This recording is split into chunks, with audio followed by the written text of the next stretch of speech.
Good morning. Welcome to Inquisition Update. My name's Tom Press, and I'll be your host for the next hour. Thanks for tuning in this morning. I wish to continue our reading and discussion of the book, The Papacy and the Civil Power, one of the most important books for our generation today, written in 1876 by R.W. Thompson, Secretary of the U.S. Navy. It was written during the time of the First Vatican Council and the declaration of papal infallibility and the ramifications that that declaration had upon Roman Catholics in this country and our very government and our Protestant way of life. Very important book, and it should be read by every Christian today, and that's why I've taken the opportunity to read it here on Inquisition Update for public perusal, both Roman Catholic and Protestant. Very informative book, what I call a prophetic book. R.W. Thompson foresaw the Vatican Jesuit-led New World Order back in the 1870s, and he warned the American people about it. And that's the aim and goal of Inquisition Update. Now, we are reading specific propositions that were put forward in Pope Pius IX's encyclical and Syllabus of Error of 1864. Yesterday we concluded with Proposition 33. Now we're talking about the very language used in this encyclical and this Syllabus of Error. We're getting right into the meat and the bones of that encyclical. And it is through the study of the very language of this encyclical that we understand what the motive of the Vatican is for this country, to make America Catholic. Now, yesterday we concluded with Proposition number 33, and for continuity we'll read it again and then continue where we left off yesterday. Proposition 33 condemns those who say that, quote, the immunity of the Roman Catholic Church and of the Roman Catholic ecclesiastical persons derives its origin from the civil law, unquote. Here, says R.W. Thompson, it is distinctly claimed that the Roman Catholic clergy, wherever they may be, possess immunity above the law, which elevates them into a privileged and exclusive class above all other citizens. It makes them superior to all others, and therefore renders it a positive duty that all others shall obey them. Okay? Quite audacious, arrogant language of this Pope in this encyclical. And it's somewhat amazing to me that R.W. Thompson didn't elaborate. He speaks about the immunity of the Roman Catholic priesthood, and elaborating upon that just a little bit before I continue my thought, is that we can see the evidence of the influence of this Article 33, this Proposition 33, in the current global pedophile priest pandemic. The Roman Catholic priests are held immune from civil and criminal authorities.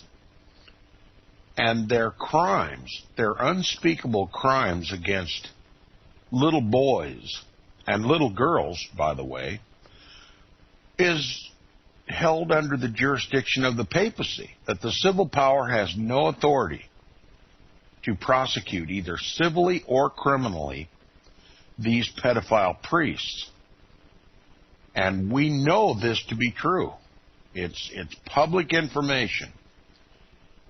Now, but the encyclical also includes the immunity of the church, which at this point R.W. Thompson doesn't directly address, but the church, the Roman Catholic Church, is also immune from civil and criminal prosecution, because every Roman Catholic Church is, in the view of the papacy, an embassy of the papacy. It is owned by the papacy. It is foreign territory.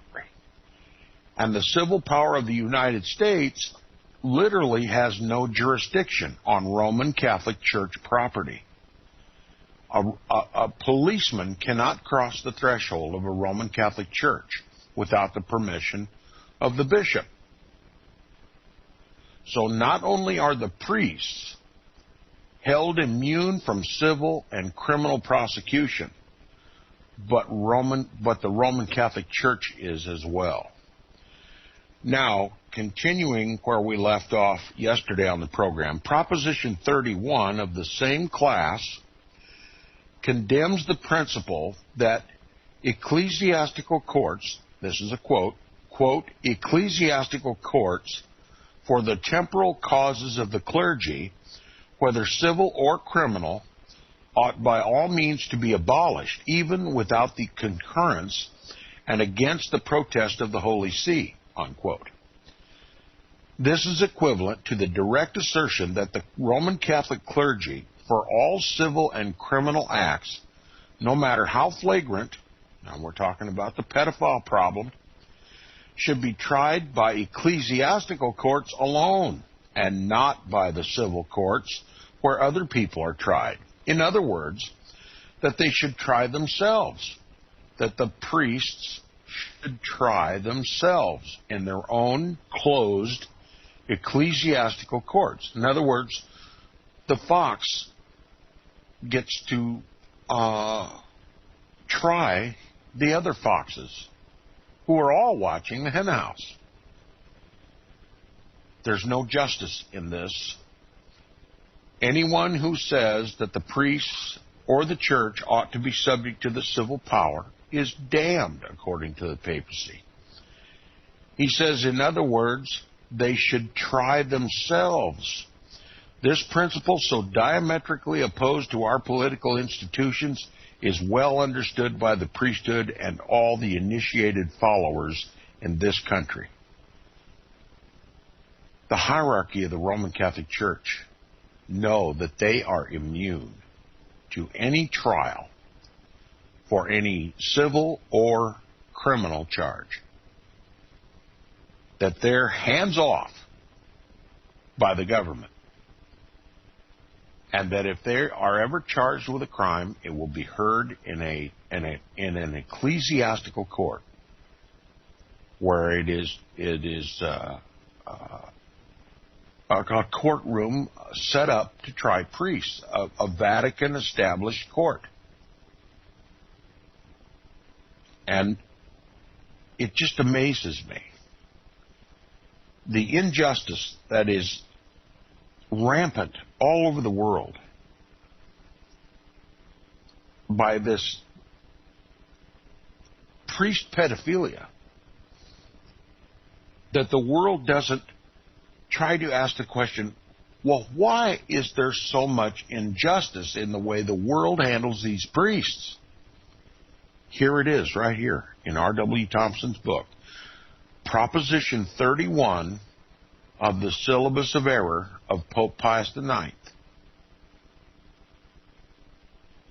We're seeing the in-your-face consequences of the following of the dictates of Pope Pius IX in his syllabus, which simply is a reiteration of previous popes.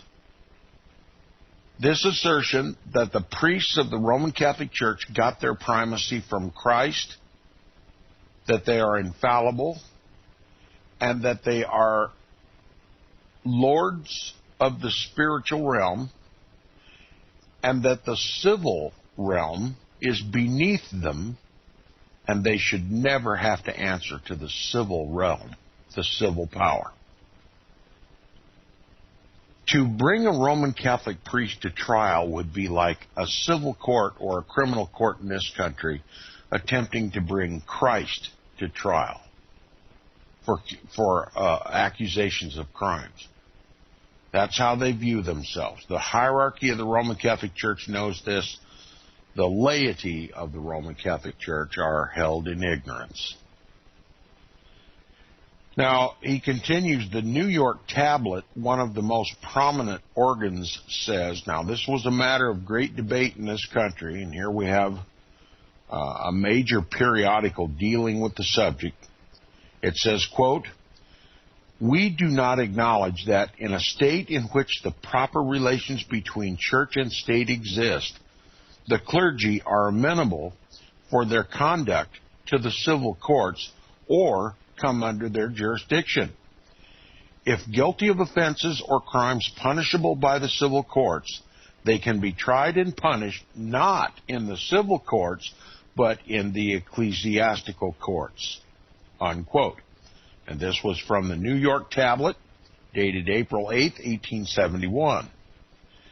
Now, following up this same idea so as to show what extent of authority these ecclesiastical or church courts would have, and how completely they would be above the state and of the people, this same paper says, quote, the state has not supreme legislative authority, and civil laws which contravene the law of God do not bind the conscience.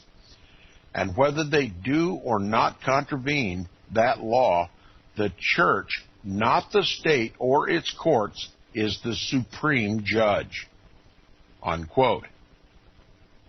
Now, the author gives us a note at this point. He says, in the New York Tablet, dated April 8, 1871, the tablet has recently become more bold in announcing this doctrine of state dependence. The Reverend Henry Aston, in a sermon preached in New York, spoke of a gradual tendency. Listen to this. He spoke of a gradual tendency toward a union of church and state in this country in consequence of the papal teachings, in consequence of this encyclical and syllabus of error. And the New York Herald, referring to what he said, made this remark, quote, there are thousands of Catholics in this land who do not place Rome above the United States, and whose patriotism cannot be measured by fealty to religious dogmas and creeds, unquote.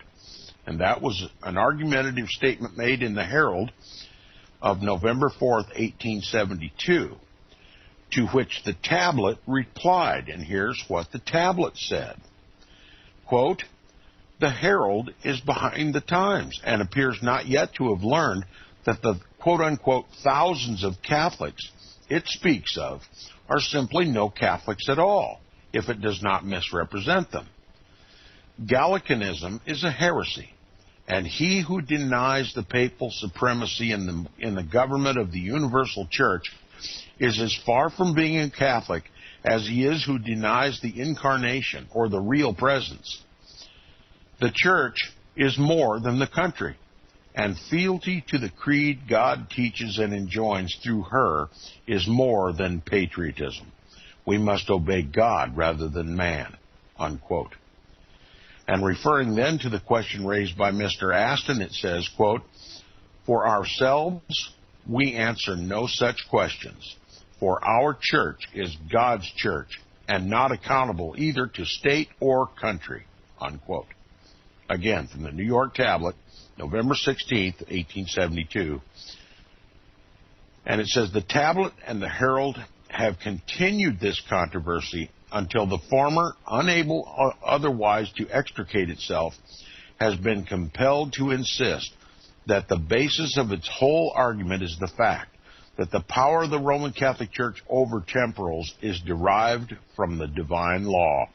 It says, quote, but the power of the Pope over temporal sovereigns never originated in or depended upon his temporal sovereignty of the states of the Church, but was included in his spiritual authority as vicar of Christ, and was always a purely spiritual and in no sense a temporal authority, unquote. New York Tablet, November 23rd, 1872.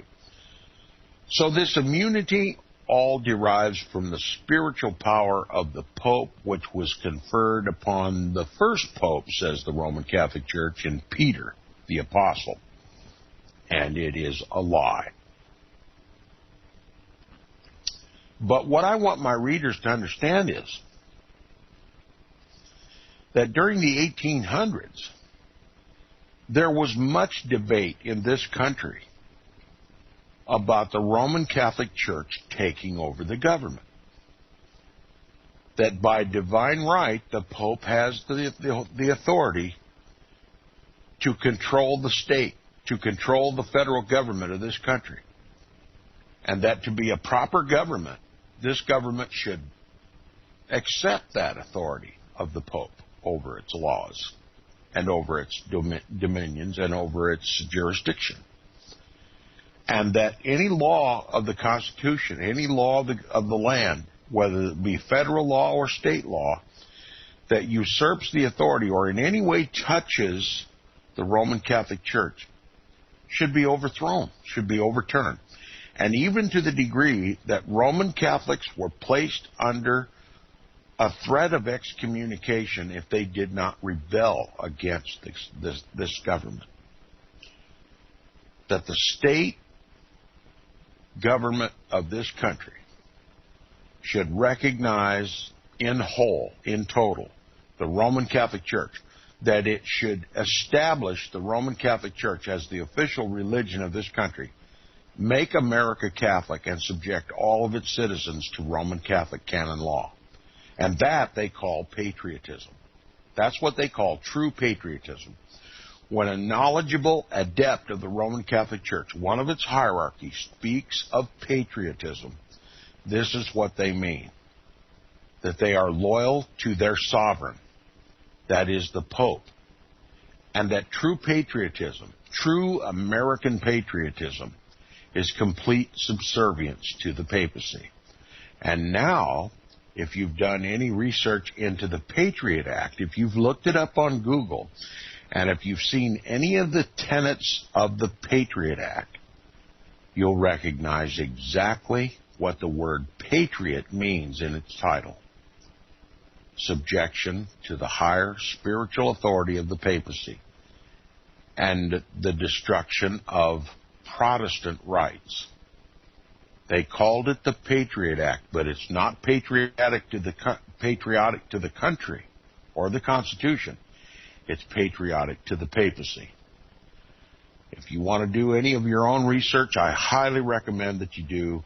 Read as much as you can about the Patriot Act, understanding the basis for the Patriot Act and reading it in that context.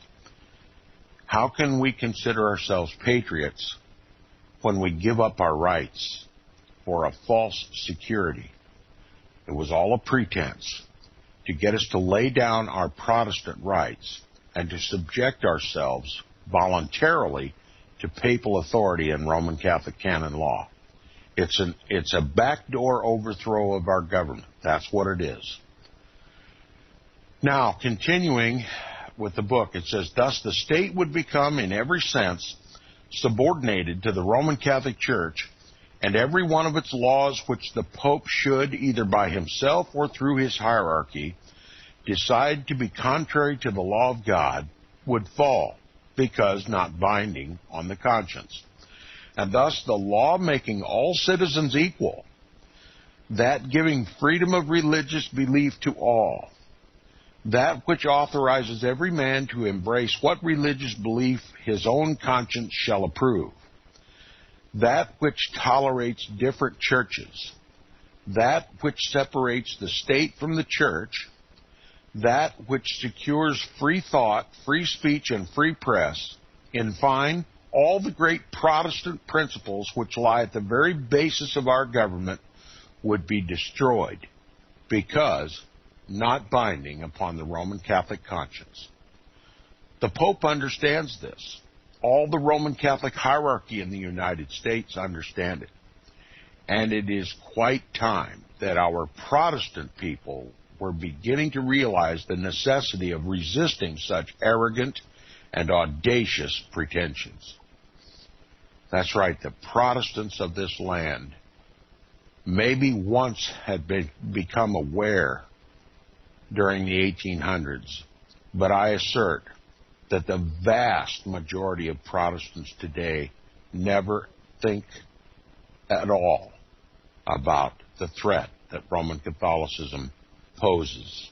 They're too busy worrying about the big boogeyman called Islam.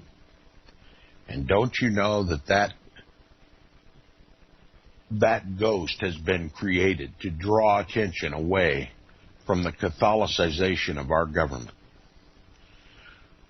Now, continuing, it says, in the class entitled Errors About Civil Society, considered both in itself and in its relation to the Church, Proposition number 39 condemns the principle that, quote, the Republic is the origin and source of all rights which are not circumscribed by any limits, which means simply that we must look to the state to ascertain what our rights are, but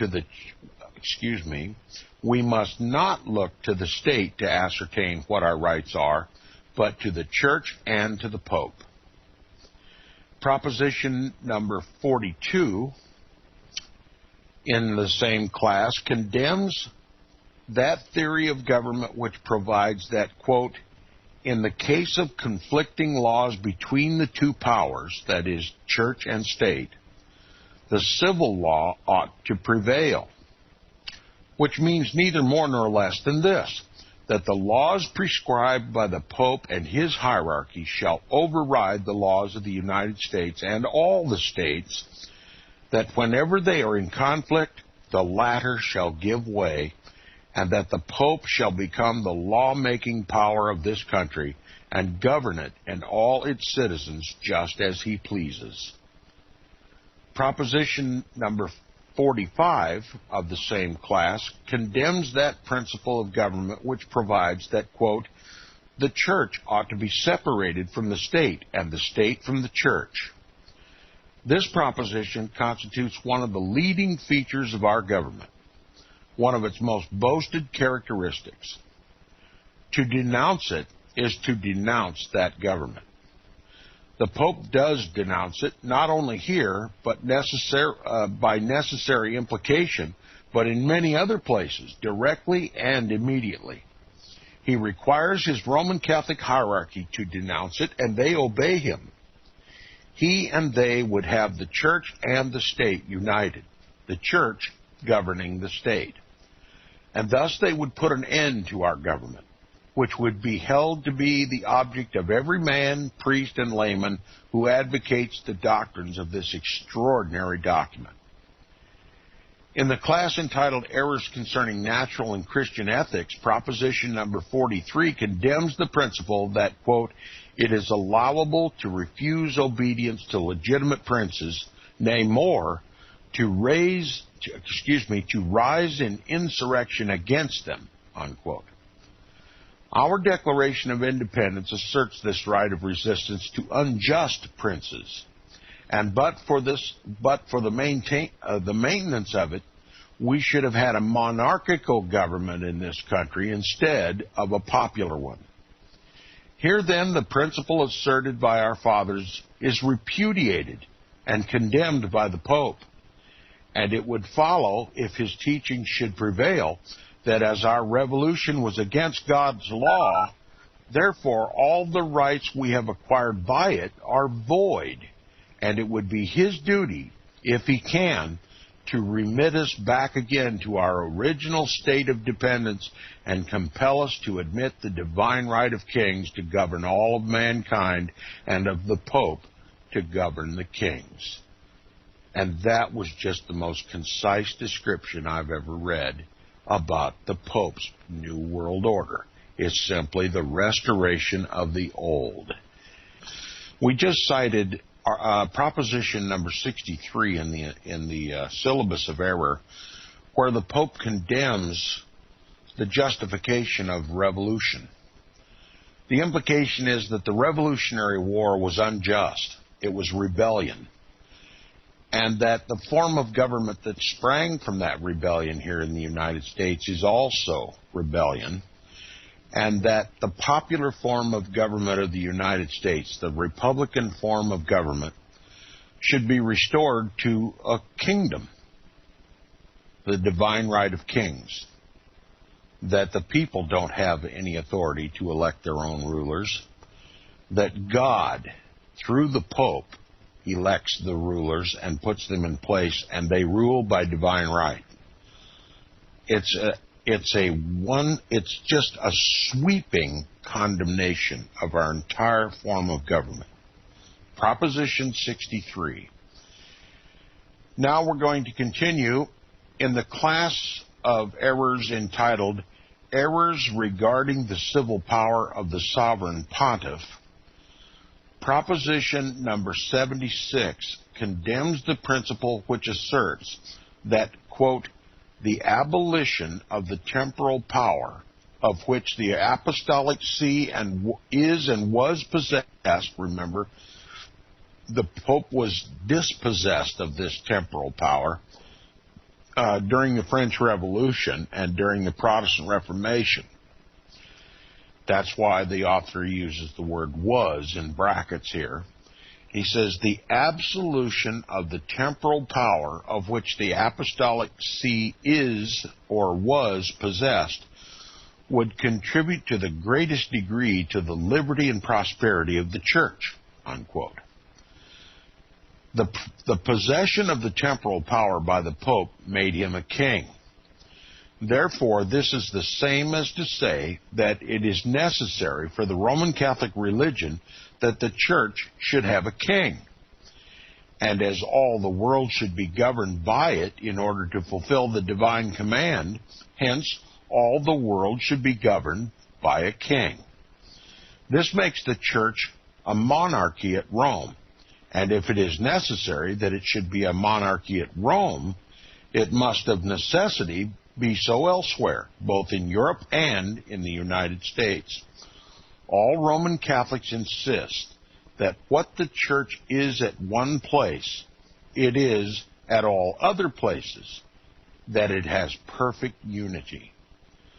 The last and concluding class of condemned errors are those having reference to modern liberalism. Among these, proposition number 77 condemns the principle which asserts that, quote, in the present day it is no longer expedient that the Catholic religion shall be held as the only religion of the state, to the exclusion of all other modes of worship, unquote. What he means is this, that it is both proper and expedient that the Roman Catholic religion shall be the only religion, and that it shall be made by law the religion of the state, to the exclusion of every other. Now, he who can not see that this would require the destruction of Protestantism and the overthrow of our government is blind, and he who would deny it is worse than blind.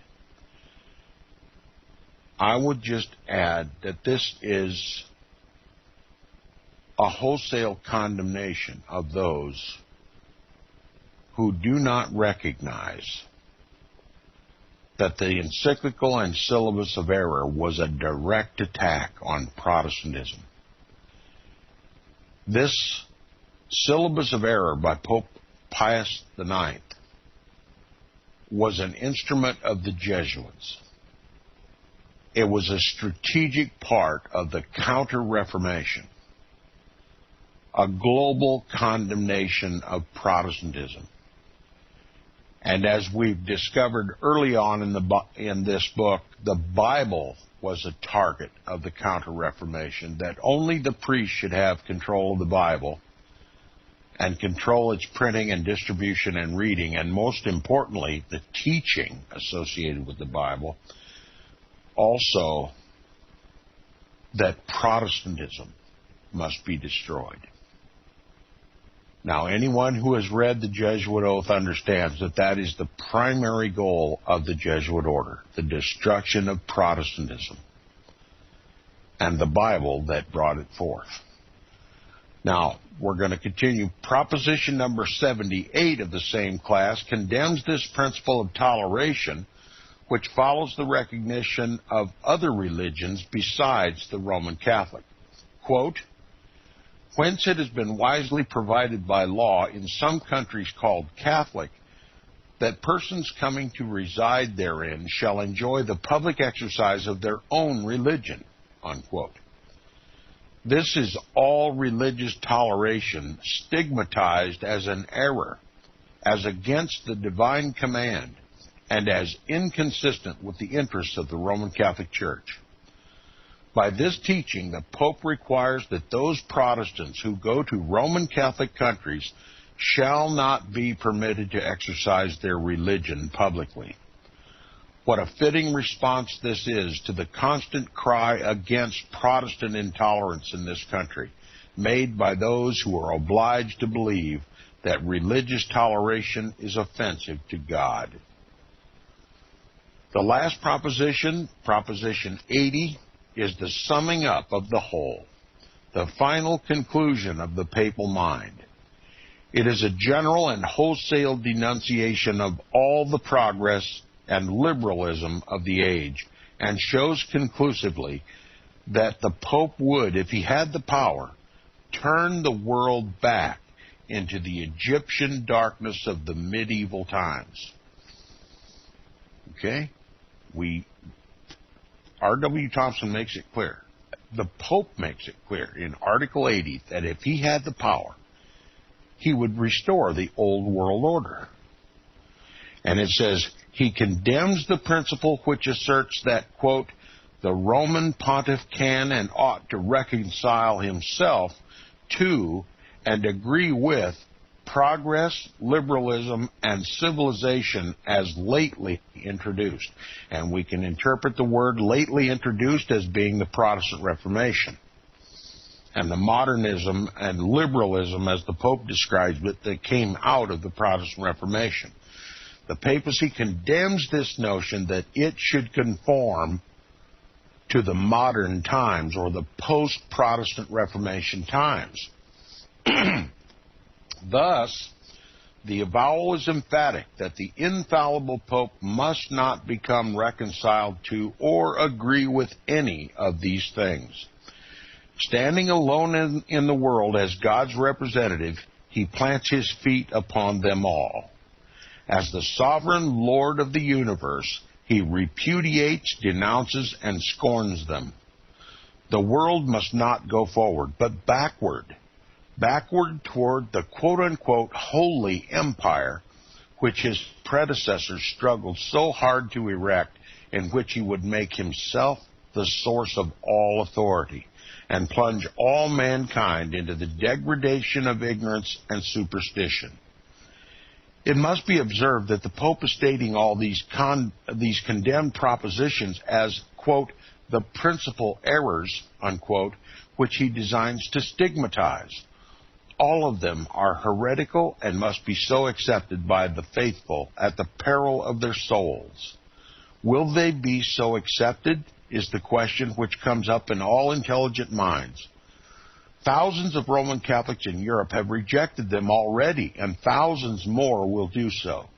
In this country, the body of the laymen have not learned their import or bearing, but have drifted along in passive submission under the guidance of the priesthood, who have tortured their ignorant acquiescence into intelligent assent, and have thus flattered both the Pope and themselves into the belief that their final victory over Protestantism and popular institutions is near at hand. Will this submission continue? If it does, there's not a virtuous or patriotic heart in the land that does not sigh at the contemplation of the consequences which may follow. What are those consequences? A state-established church, Roman Catholicism, and a return of the Holy Roman Inquisition. And this assertion is going to be clearly made in just a moment here in this book. It says the contents of the encyclical and syllabus are unknown to most of these laymen. They have appeared together in few, if any, of their papers and periodicals. A leading Jesuit journal of New York has published the syllabus, but without note or comment. It has taken care, however, to accompanying it in the same paper with documents of kindred import, so that such of the faithful as should peruse it would be furnished with a key to its proper interpretation. especially upon those points of which refer to the civil and political affairs. One of these is, quote, a great pastoral for Easter Sunday, unquote. This is the title of an article. One of these, the great pastoral of Easter Sunday from Archbishop Manning, wherein he instructs his flocks in reference to the true principles upon which all government should be based, showing what is conveyed also by the encyclical and syllabus, that those founded upon the will of the people are all wrong and heretical, and that none are right but those founded upon the religion of the Roman Catholic Church. These are the words in which he expresses this idea. Quote, the faith and knowledge which comes from God are the sole base of stable government and public peace. They bind together all orders of a people by a unity of mind and will, and they transmit the traditions of law, of authority, and of obedience from generation to generation, unquote. Another is a great united pastoral from a number of German archbishops and bishops on May of 1871, designed primarily to enforce obedience to the dogma of infallibility. In this document, an attempt is made to defend against the charges of Dr. Dollinger and others that the papacy designs to interfere with the domestic politics of the states and reestablish the quote-unquote medieval hierarchic system, unquote, the old world order, I will just add. But it is so made as to bear the appearance of sincerity to the public, while at the same time the real object is sufficiently made known to the initiated. They say, quote, of all the bulls designated by the opponents of the doctrine of infallibility as dangerous to the state, only one is dogmatic, the bull Unum Sanctum by Pope Boniface VIII. And this has been accepted by a general council, so that the infallibility of the general councils and the church would be quite as dangerous to the state as that of the Pope, unquote.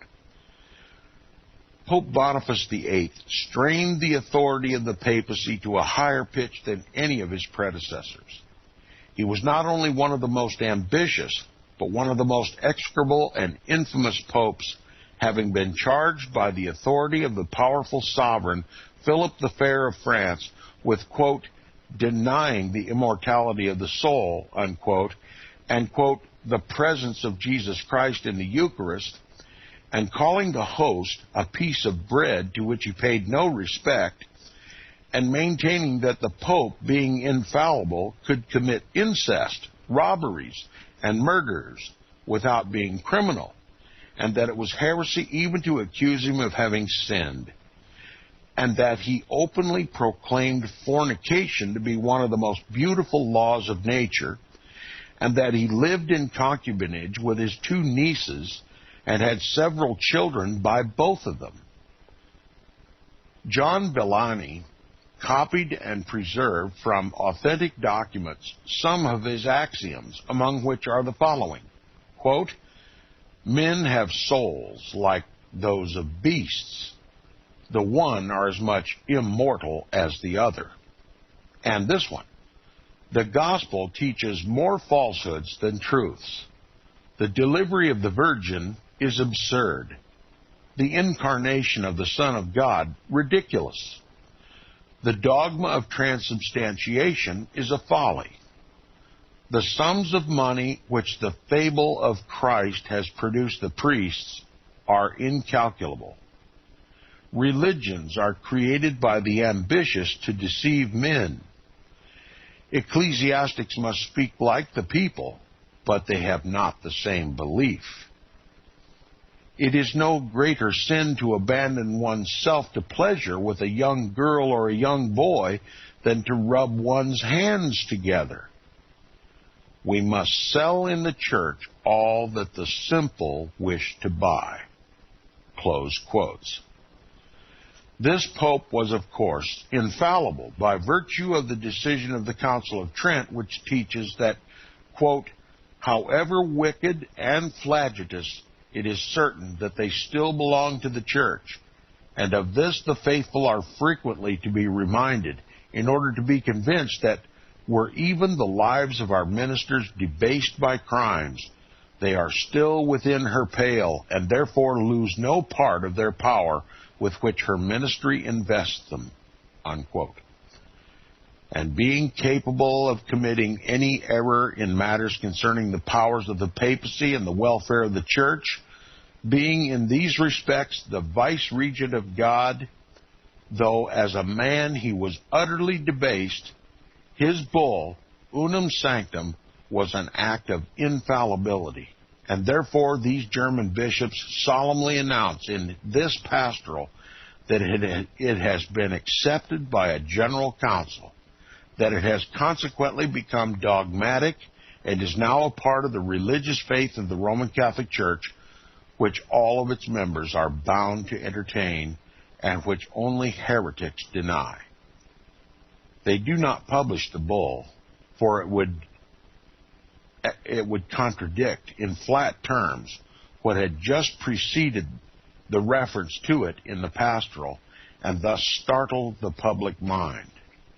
Besides, in addressing the priesthood, there was no necessity for this, for they know already of all the bulls issued by all the popes from the beginning, that called unum sanctum stands alone in impudence and audacity. Inasmuch, then, as this bull is thus declared to be binding upon the conscience of all Roman Catholics of the world, it is pointed out to the priesthood in the very paper which contains the syllabus as the key to its interpretation.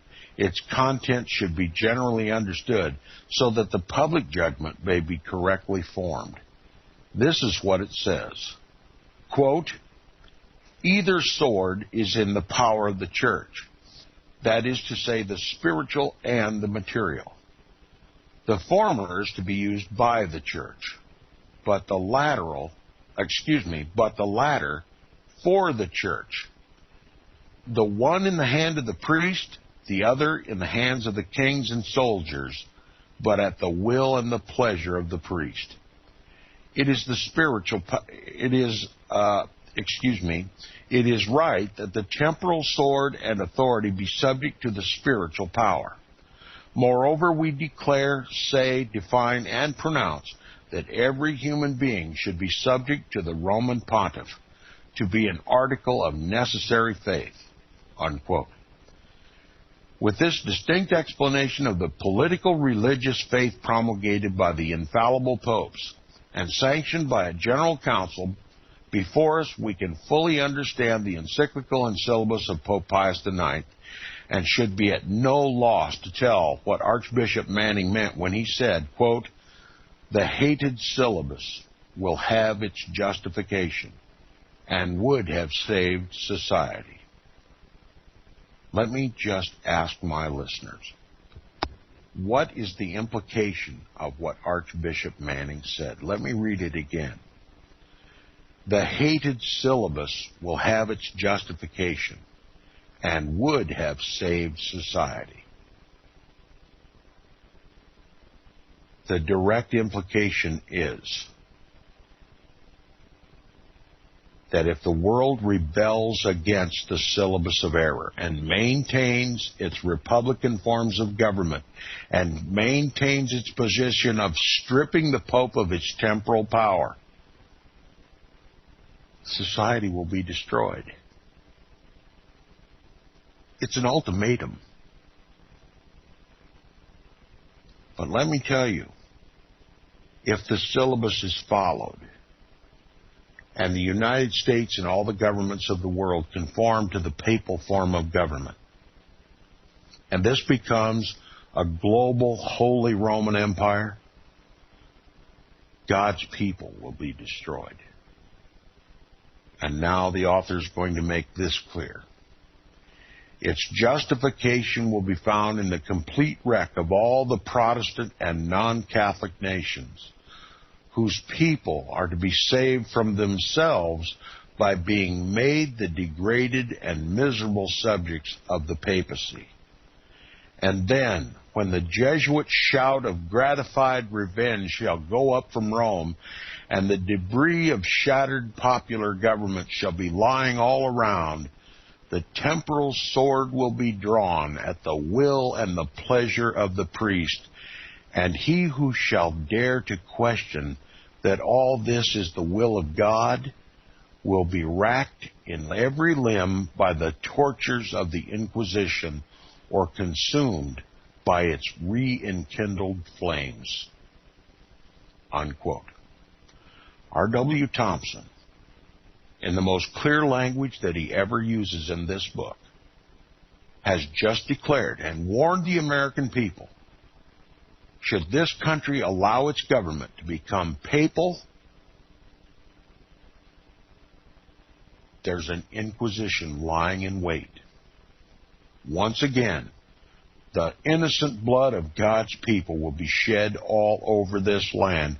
A reinstitution of the Holy Roman Inquisition and the re-enkindling of its flames. R.W. Thompson clearly predicts an Inquisition in this country. And I believe that this is one of the most prophetic, non-religious books I've ever read in my life. R.W. Thompson has it right, and so does Inquisition Update. If we allow the government of the United States, through the ecumenical movement and the unity of all the Christians in this country to the Roman Catholic Church, if together they achieve this Holy Roman government, this slow transition from a Protestant, Republican form of government, a government of, by, and for the people, into a papal dictatorship, a papal kingship, such as we have today, there's no room for doubt what next will fall, and that is the heads of those who reject this new form of government, this new papal form of government. And on a personal note, I believe that day has arrived. I don't think we have long to wait in this country before the heads of God's people begin to roll. You know, they've strategically made a connection using the term fundamentalists. There are two fundamentalists described in the mainstream media. Religious fundamentalists, both Islamic and Protestant. We all hear about Muslim fundamentalism, Islamic fundamentalism, and radical Islam, and this and that. Do you know that we've been classed, us Bible-believing Christians, as fundamentalists? They're already setting the stage for a holy Roman crusade.